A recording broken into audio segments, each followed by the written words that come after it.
Hello, I purchased them, and today we will discuss deeply with a lot of comparisons and unique considerations these two palettes by Yves Saint Laurent. This one, 830, Unexplored Garden, and this other one, the top one, 720, Captivating Dunes. And while editing, the entire video about the two palettes was too long, so I will split this video into two parts, and we will start from the top palette, Captivating Dunes, 720.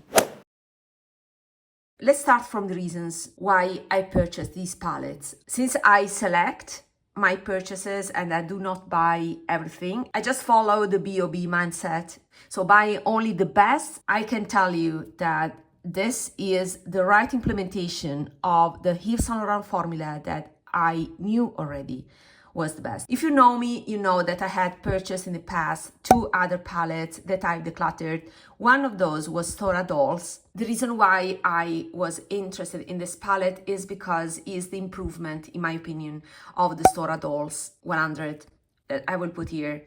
And why it's different? It's different because of this right part. The left part has a shimmer shade that, yeah, in my opinion, is quite close to the other one in Stora Dolls, and the brown is more of a cool brown. While the right part is the star of this palette, aligned with my way of doing makeup. So having not a bone shade like the Stora Dolls, but a matte transition shade that has a degree of desaturation. This was the enabler that changed the perspective of this palette and made it usable for me. And then we have a metallic taupe. Having used the Stora Dolls palette and decluttered it, my complaint of that taupe, the bottom right shade, was that it was too light, and I hope that this one is more visible on my skin. So these two are the reason why I picked this palette.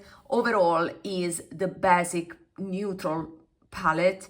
If you use matte bone colors, then that Stora Dolls may be the right complementary palette to this one. If you want a side-by-side comparisons in terms of swatches, you can refer to Lexi Young video. She has purchased this palette and she has also the Stora Dolls. In my case, I can't do that because I decluttered my Stora Dolls, but we will proceed with swatches of this palette and focus on colors and formulas. And if you're new to my channel, consider subscribing. Join this community of people who love beautiful things, luxury things usually, and like to buy only the best on the market, developing their taste. Being selective is the key. So now that you have pressed the subscribe button and join our group, we can proceed with swatches. With the metallic shades, I will use this brush. And wow. This is a shade that is mesmerizing. Is a glittery shade, of course, with a transparent base. A festive shade. I like this option because it changes the look and it makes it glam.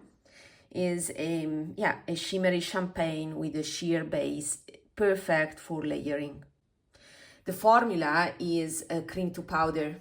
This is another brush that I would use with metallic shades, and this is YSL. And this is the top shade, a rosy taupe.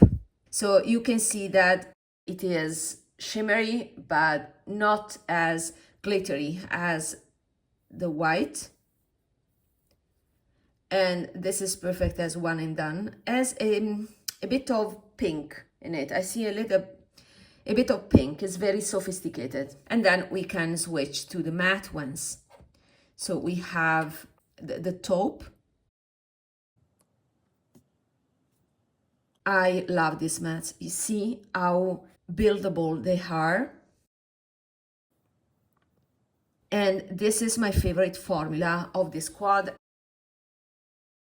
I knew that this was a candidate to be one of the best cool neutral palettes out there. I used the green quad yesterday for the office and it lasts me all day, and it's quite rare. The secret is that all of these shades are infused with primer. And that was something that the sale assistant, when I purchased the previous palette, told me. And indeed, it's true. You have more grip with this formula of mattes. So is fantastic for two reasons. One is the long-lasting quality that I've just mentioned. And the second one is the blurring quality. If you have texture skin, then this will be your friend. This is a fantastic neutral cool taupe. There's a degree of gray, so desaturation in the color, and I think we will appreciate it more once I will compare it to other taupes. And finally we have cool toned brown. So the mattes are on the powdery side, and for me is a plus because that allows for a seamless blending.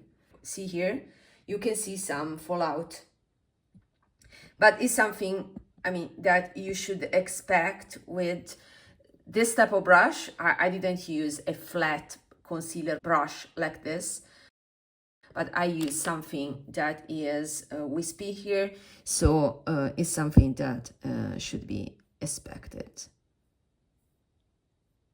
This is the palette. This light taupe has a fantastic texture that is not too glittery, is not too metallic, and this is a glitter for the glam parties. I will leave timestamps. If you are interested only in the green palette, you can watch it in the second section, but right now I would like to focus on the comparisons of this palette. As for this one, as soon as I seen it, I had something in my mind. Let me take that palette. Okay, I grabbed it. This is the palette that came into my mind. That is the Celestial Nirvana Bronze Bliss palette by Pat McGrath. And this formula is close to this one. Now, the Yves Saint Laurent formula is more powdery and a tad more subtle, but it truly depends on the shade. For example, this one by Pat McGrath is very impactful, while this one is my favorite, and you can tell I've used it the most out of this palette. And it's because it has this sheer base I was referring to, but this indeed is more champagne and less glittery in the formula.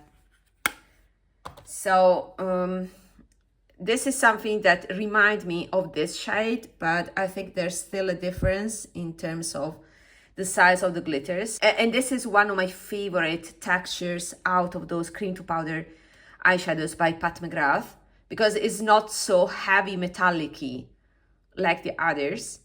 So this is very elegant.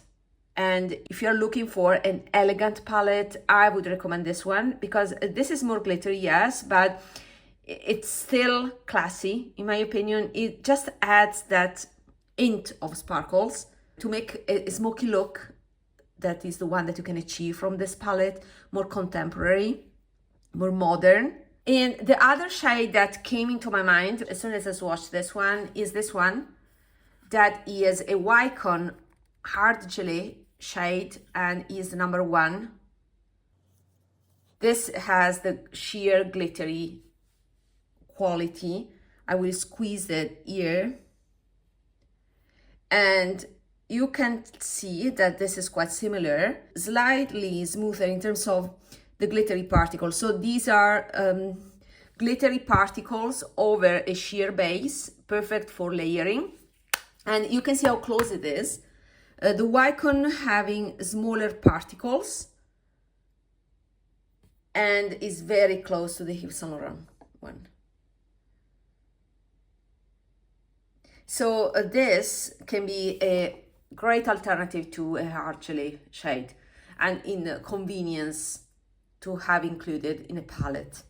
These are the comparisons when it comes to this shade. This taupe shade, I think I have something in Givenchy.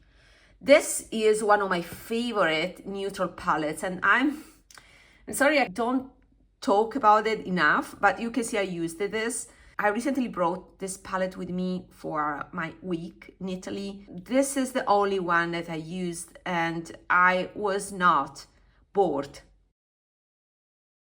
Of course, different types of textures. The textures are very silky here, less powdery. These are baked shades. And while these are true mattes, these two here, in this palette, also the matte have a sheen.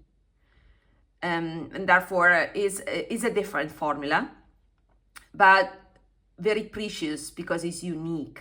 So I have to say, do you want a neutral leaning cool palette, then these are the best options out there. So I will do a side-by-side comparison of these two palettes because I think these are the closest out there. I will choose the closest shades for all the colors here, and I will swatch them on this side, and then we'll do a side-by-side comparison. So this would be the equivalent for this shade, although they are different. This is more champagne and this is more glittery, while this one, as you can see already, is a stark white, smooth metallic. This is one of my least favorites of this palette just because this is too white, but I sometimes include it for you know, inner corner highlight in sparingly, of course. And then we have the equivalent of this one. It should be one of these two shades that are the key shades of this palette. And if you are new and you don't know what I'm talking about, please refer to this video, one staple video of this palette.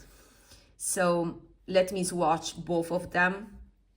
It's difficult to swatch them. They are not easy to pick up. I mean, you need more effort to get this type of opaque application.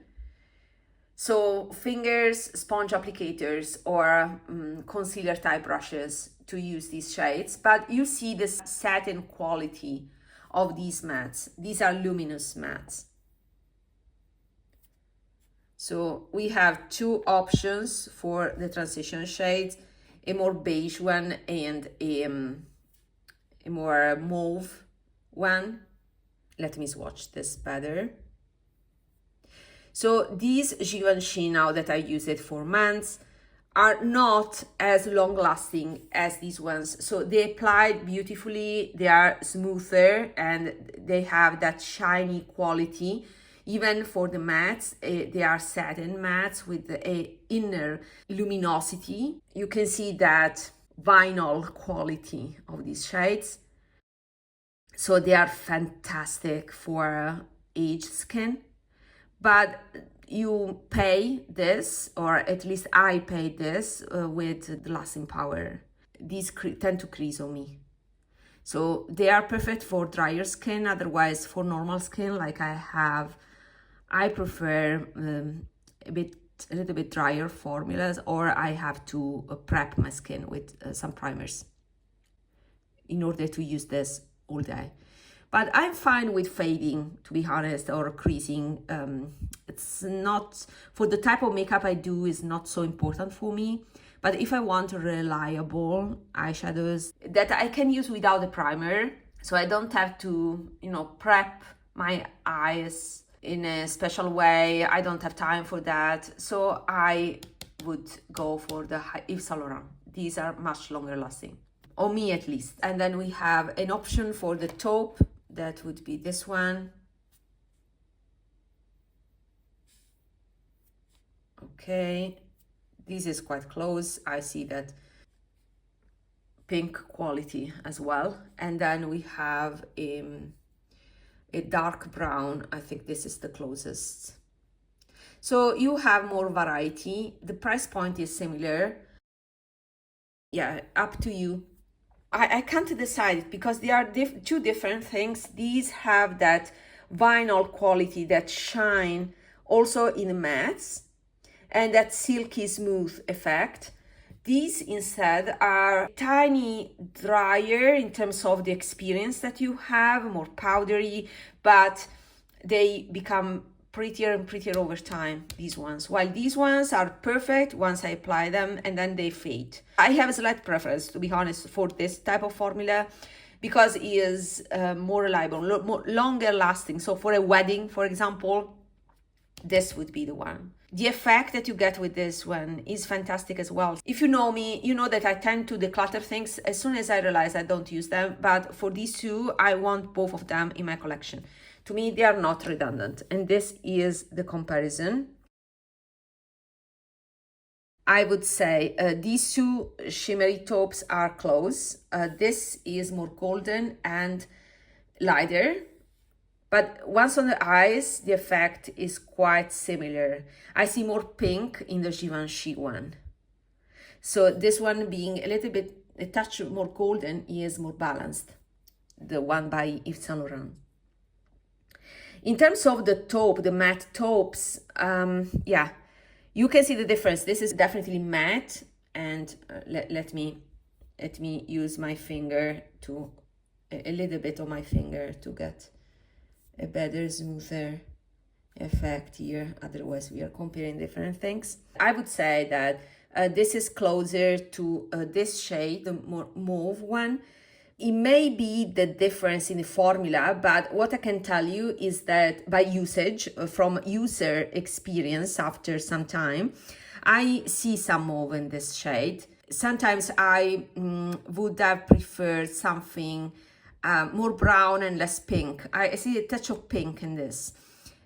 I mean, on my eyes after using it, this is true experience, not just from the swatch, but you can tell also from the swatch. What I can see here is that this one, it has less prominent pink, is more, again, neutral.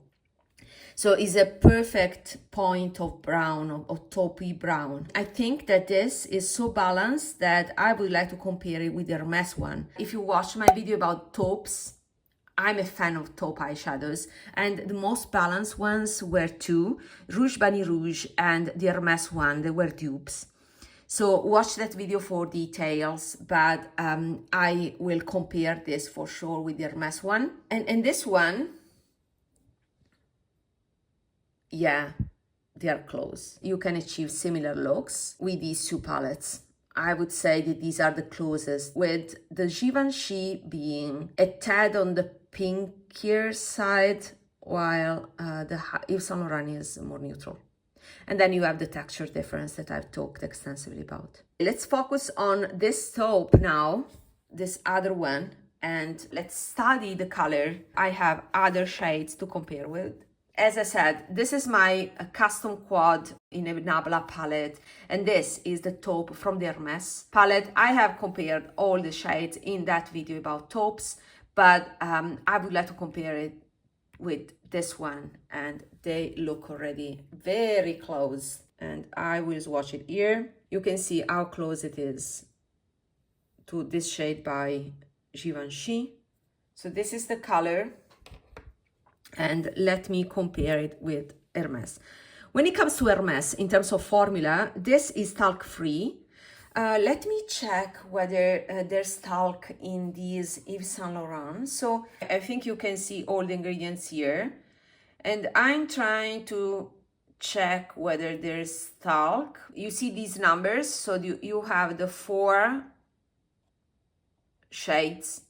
And only the first one, so only this one is talc-free. This one is the creamiest of the bunch. All the rest have talc as first ingredient. You can see talc here, and talc here. So yeah, the Yves Saint Laurent quads have talc. It's not a problem for me, but if it's a problem for you, then the Hermes ones are talc-free. But also they have this more standard formula. Let me wash my hands. I didn't find particularly unique the formula from usage. So it's not particularly blurring. It's a nice, high quality formula for sure, but it looks more of a traditional powder eyeshadow like many others. While these ones are particularly blurring and creamy, they have that cream to powder texture, more on the powdery side, but you can feel a bit of binder, and you can feel the creaminess and blurring quality. These are one of my favorite mattes on the market. The best talc-free formula, in my opinion, is the Victoria Beckham. The Victoria Beckham palettes managed to get the talc-free formula and very smooth texture, and this is something I would like to compare as well. This is the Victoria palette, and this is the, I don't remember, let me see if it's mentioned here. Yes, Night Flash. So these palettes are great, especially when it comes to the mattes. I'm not a fan of these satiny, metallic-y shades, to be honest. They are a bit dry. My favorite formula of these palettes are the mattes.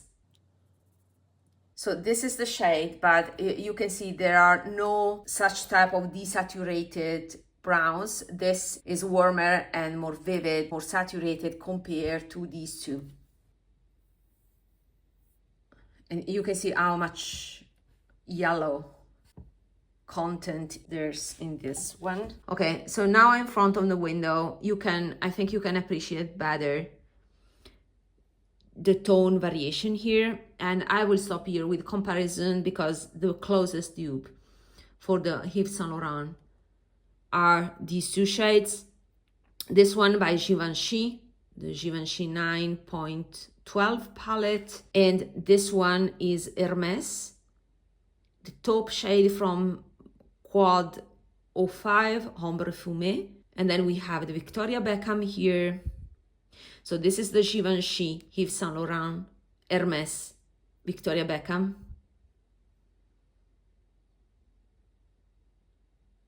I think you can appreciate the blurring quality of the Yves Saint Laurent compared to the Hermes. I can see more texture on my skin, while the YSL is blurring. Okay, and when it comes to this other shade, I think there are so many shades like this. I will stick with this dupe by Givenchy and do not swatch other dark browns. This is just a common shade. I think what is very unique in this quad is the arrangement of colors. This is a fantastic star of the show, in my opinion. And then you have something for glam looks, something that is satiny, more common maybe, but so classy, and a dark brown that is cool toned and coordinates very well with the other colors. So this is a fantastic color story. This is a masterpiece, a classic palette, very well thought and arranged. Great. This green palette here will be the focus of next video. It will be uploaded very soon. See you there. Bye.